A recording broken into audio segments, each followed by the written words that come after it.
Everyone. बेटा आज हम करेंगे central of control of money supply by RBI. RBI किस तरीके से मनी सप्लाई को कंट्रोल करता है और क्यों करता है, पहले तो हम ये जानेंगे।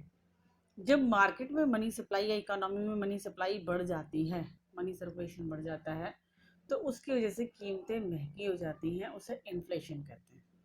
और जब मार्केट में मनी सप्लाई कम होती है तो चीज़ें सस्ती हो जाती हैं। तो महंगाई को कम करने के लिए आरबीआई मार्केट इकोनॉमी से पैसा निकाल लेती है और चीज़ों की जब डिफ्लेशन की स्थिति में आरबीआई मार्केट में पैसा और ज़्यादा डालती है।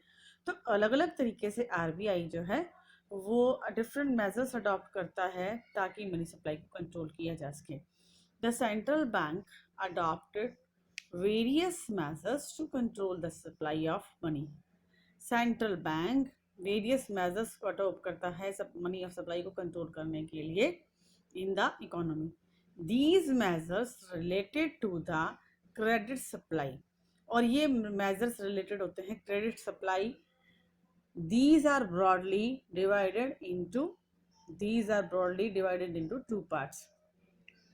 क्रेडिट सप्लाई को या मनी सप्लाई को कंट्रोल करने के लिए आरबीआई दो इंस्ट्रूमेंट्स का इस्तेमाल करता है, दो मेथड्स का इस्तेमाल करता है, मेजर्स का इस्तेमाल करता है। These are quantitative instrument and qualitative instrument. Quantitative instrument and qualitative instruments, हम दोनों को ही डिटेल स्टडी करेंगे। पहले हम क्वांटिटेटिव इंस्ट्रूमेंट्स के बारे में पढ़ेंगे जिसमें कि हम 6 पॉलिसीज़ के बारे में पढ़ते हैं, और क्वालिटेटिव के अंदर हम पढ़ेंगे 3 पॉलिसीज के बारे में।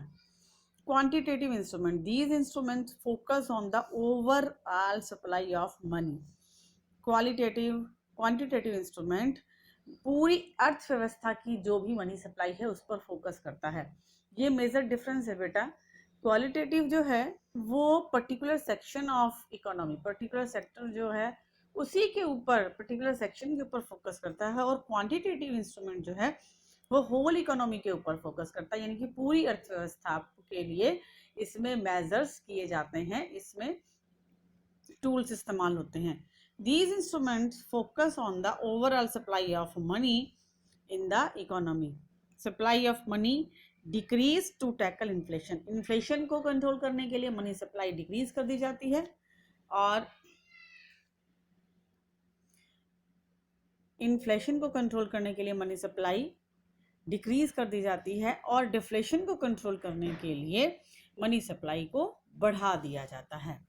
Now following are the methods of credit control. पहला बैंक रेट। बैंक रेट क्या है बेटा? Bank rate refers to the rate of interest at which the RBI lends money to the commercial bank.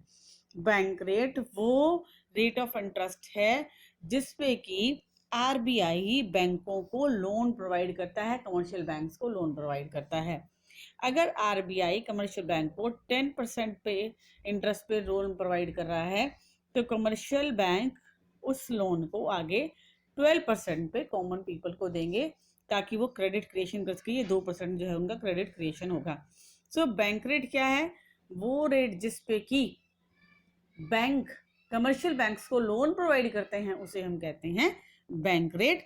Bank rise in bank rate, जब bank rate increase होता है यानी कि commercial banks को ज्यादा रेट ऑफ इंटरेस्ट पे करना पड़ता है तो वो कॉमन पीपल से ज्यादा इंटरेस्ट की डिमांड करेंगे, और उससे क्या होगा, लोन जो है वो लोग कम लेंगे, मार्केट में मनी सप्लाई कम होगी और इन्फ्लेशन कंट्रोल होगा।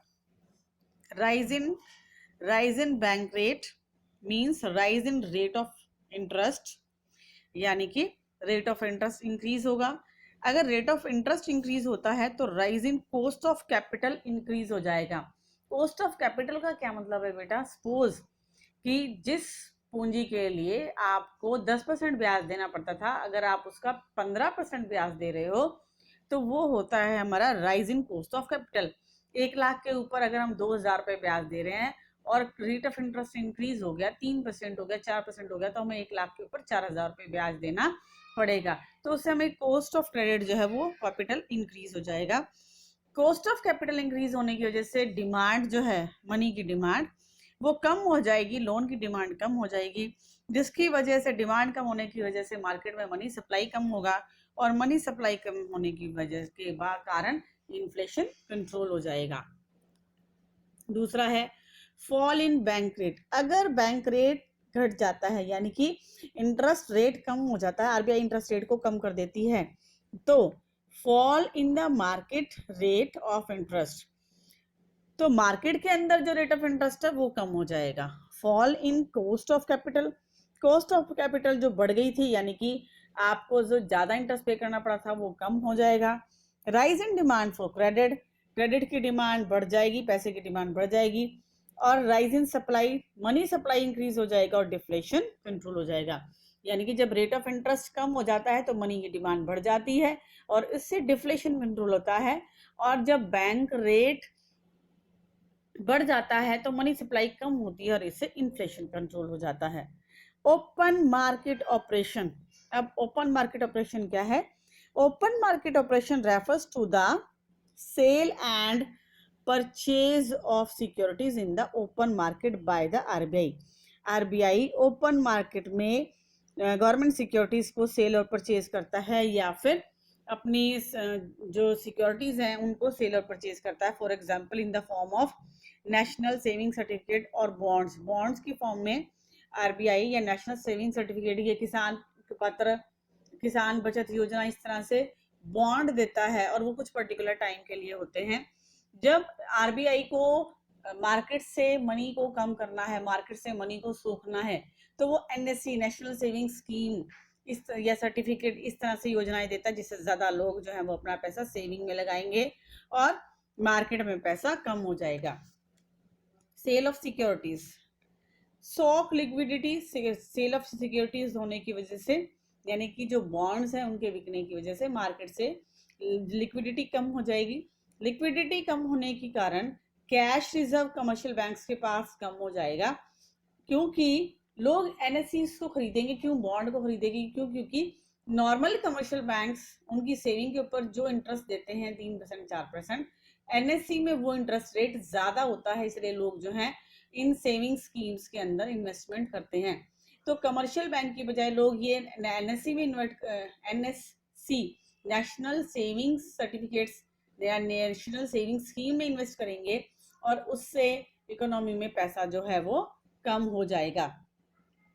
Sock liquidity and leads to a fall in cash reserves of the commercial bank. इसकी वजह से fall in credit creation, commercial bank से क्रेडिट क्रिएशन कम होगा, मनी सप्लाई कम होगी, और मनी सप्लाई कम होने का रिजल्ट क्या होगा? इन्फ्लेशन जो है वो कंट्रोल हो जाएगा। Next, purchase of securities. Purchase of securities, सरकार, आरबीआई कुछ समय के बाद या आरबीआई मार्केट के अंदर मनी को ज्यादा करने के लिए, मनी इन सर्कुलेशन को इंक्रीज करने के लिए वो लिक्विडिटी रिलीज कर देती है, यानी कि वो सिक्योरिटीज जो आरबीआई ने बेची थी लोगों को, वो उनसे खरीदना शुरू कर देती है। अब लोग वो बॉन्ड बैंक में जमा करवा के वापस अपना पैसा ले सकते हैं और वो कई गुना ज्यादा उनको मिल जाएगा। Release liquidity and leads to a rise in cash reserve of commercial bank, यानी कि कमर्शियल बैंक्स के पास अब पैसा बढ़ जाता है। राइज इन credit creation, credit creation commercial banks के पास ज्यादा होगा, अब वो ज्यादा पैसा क्रेडिट कर पाएंगे, लोन की फॉर्म में दे पाएंगे। Rise in money supply, money supply increase होगा और डिफ्लेशन कंट्रोल हो जाएगा। नेक्स्ट है हमारा 2 types of open market operations. ये भी हमने ओपन मार्केट ऑपरेशन पढ़ा, इसमें 2 पार्ट्स हम पढ़ते हैं, outright and repo. Outright permanent time period के लिए होता है और रेपो जो है वो शॉर्ट टर्म पीरियड के लिए होता है। Repo rate, the rate of at which the RBI offers short period loan to the commercial banks. Repo rate, RBI short period के लिए कमर्शियल बैंक्स को लोन प्रोवाइड करता है और उसके बदले में वो कुछ सिक्योरिटीज उनसे अपने पास रखवाता है, इसे रेपो रेट कहते हैं। और बाद में वो इन सिक्योरिटीज को जो है वो परचेज कर सकते हैं, वापस दे सकते हैं, इसलिए इसे रीपरचेज रेट भी कहा जाता है। अगर रेपो रेट इंक्रीज होता है, rise in repo rate, then rise in cost of capital, capital की कॉस्ट बढ़ जाती है। Fall in demand, repo rate means interest बढ़ जाएगा, तो फॉल इन डिमांड, डिमांड कम हो जाएगी, मनी के लिए डिमांड कम होगी, तो सप्लाई जो है वो ऑफ मनी गिर जाएगी, सप्लाई ऑफ मनी कम होने के कारण इन्फ्लेशन कंट्रोल होगा। Fall in repo rate, fall in cost of capital, अगर रेपो रेट कम हो जाती है यानी कि ब्याज की दर कम हो जाती है, rise in demand for credit, तो लोन की डिमांड बढ़ जाएगी, मनी की डिमांड बढ़ेगी, तो सप्लाई ऑफ मनी बढ़ जाएगा और डिफ्लेशन कंट्रोल हो जाएगा। ये ओपन मार्केट ऑपरेशन थे। Repo rate and reverse repo rate, reverse repo rate क्या है? The rate at which the RBI accepts deposits from the commercial banks through government securities, the rate at which the RBI accepts deposits, वो rate जिस पे RBI deposits accept करता है commercial bank से through government securities is called reverse repo और reverse repurchase rate. जब reverse repo rate में कमी आती है, then less fund are parked by commercial bank with RBI, तो कमर्शियल बैंक आरबीआई के पास कम पैसा रखते हैं, क्योंकि उनको आरबीआई के पास जो सेविंग है उस पर रखने से ज़्यादा बेनिफिट नहीं मिल रहा, इंटरेस्ट रेट नहीं मिल रहा। More funds use as CRR, bank जब अपने पास ज़्यादा कैश रिजर्व रेशो रखेंगे, जब बैंक ज़्यादा कैश रिजर्व रखेंगे तो मनी सप्लाई इंक्रीज हो जाएगी, और मनी सप्लाई इंक्रीज होने के कारण डिफ्लेशन जो है वो कंट्रोल में आ जाएगा। अब तक हमने जो पहले के पढ़े थे सिस्टम, उनमें इंक्रीज के किस तरह से इन्फ्लेशन को हम कंट्रोल करते हैं आरबीआई, ये पढ़ा था हमने। और rise in reverse repo rate, अगर रेपो रेट बढ़ जाता है तो क्या होगा? रिवर्स रेपो रेट में अगर इंक्रीज हो जाए तो क्या होगा? More funds are purchased by commercial bank, ज्यादा फंड जो है वो परचेज करेगा commercial bank with RBI. More funds are use as CRR, ज्यादा फंड यूज होगा कैश रिजर्व रेशो के फॉर्म में। क्रेडिट क्रिएशन ज्यादा होगा, सप्लाई ऑफ मनी, बैंक जो है वो सीआरआर यानी कि कैश रिजर्व रेशो की फॉर्म में अपने पास पैसा कम रखेंगे, और कम रखने के कारण मनी सप्लाई डिक्रीज होगा और इन्फ्लेशन कंट्रोल हो जाएगा। Then CRR cash reserve ratio, it refers to the minimum percentage of the banks total deposit to be kept with RBI. Cash reserve ratio क्या है? कैश यानी कि नगद, रिजर्व यानी कि अपने पास जो रखते हैं, रेशो परसेंटेज। सभी बैंक अपने पास कुछ कैश पैसा रखते हैं और कुछ मिनिमम परसेंटेज जो है वो आरबीआई के पास इनका जमा होता है। It refers to the minimum percentage of the banks total deposit required to be kept with RBI. बैंकों के पास, कमर्शियल बैंक्स के पास जो भी कैश मनी होता है उसका कुछ पर्टिकुलर अमाउंट आरबीआई के पास जमा होता है। अगर आरबीआई कैश रिजर्व रेशो को इंक्रीज कर देता है, यानी कि अगर आरबीआई जो है वो 10% की बजाय 15%, सरकार आरबीआई कहता है कि हर बैंक को अपना टोटल कैश रिजर्व का 10% जो है वो आरबीआई के पास रखना होगा। अब अगर आरबीआई ये कहता है कि 10 की बजाय वो 15% रखना होगा, यानी कि 10 लाख में से 1 लाख रुपए रखना था और 10 लाख में से अब 1.5 लाख रुपए अगर लोगों को, अगर कमर्शियल बैंक को आरबीआई के पास रखना है, तो बैंक के पास कैश रिजर्व रेशो कम हो जाएगा। कम होने के कारण मनी सप्लाई कम होगी और मनी सप्लाई कम होने के कारण इन्फ्लेशन कंट्रोल होगा। अगर सीआरआर बढ़ जाता, कम हो जाती है, यानी कि जो कैश रिजर्व रेशो है वो कम रखना होगा बैंक को, तो उसकी वजह से मनी सप्लाई इंक्रीज हो जाएगा। अगर कैश रिजर्व रेशो, आरबीआई कहता है कि हर बैंक अपना मिनिमम 10% कैश रिजर्व रेशो की फॉर्म में रखे। अगर आरबीआई ने कहा कि 15% कैश रिजर्व रेशो की फॉर्म में रखना है, तो बैंकों के पास वो पैसा कम हो जाएगा जो वो लोन की फॉर्म में देते हैं। लेकिन अगर आरबीआई कहता है कि जो हम 20% कैश रिजर्व रेशो रखते हैं, 20 की बजाय हर बैंक 10% ही रखेगा, तो जो एक्स्ट्रा 10% होगा कमर्शियल बैंक उसका इस्तेमाल जो है वो लोन की फॉर्म में कर सकते हैं। मनी सप्लाई इंक्रीज होगा और मनी सप्लाई इंक्रीज होने की वजह से डिफ्लेशन कंट्रोल हो जाएगा। फिर नेक्स्ट और लास्ट है हमारा quantitative method, statutory liquidity ratio. Statutory liquidity ratio मतलब संवैधानिक तरलता ratio. Every bank is required fix percentage of asset in liquid assets. अब लिक्विड फॉर्म क्या होती है बेटा? वो फॉर्म, मनी की वो फॉर्म जिसको आप इंस्टेंटली इस्तेमाल कर सकते हैं सेल और परचेज की फॉर्म में, उसे लिक्विडिटी एसेट्स कहा जाता है।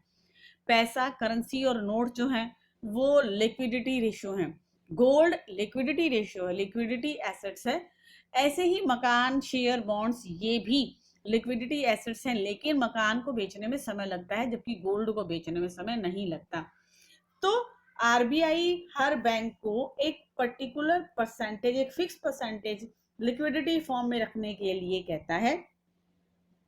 अगर एसएलआर इंक्रीज हो जाती है, सैचुरेटरी लिक्विडिटी रेशियो इंक्रीज हो जाता है, तो राइज इन लिक्विड एसेट्स बढ़ जाते हैं।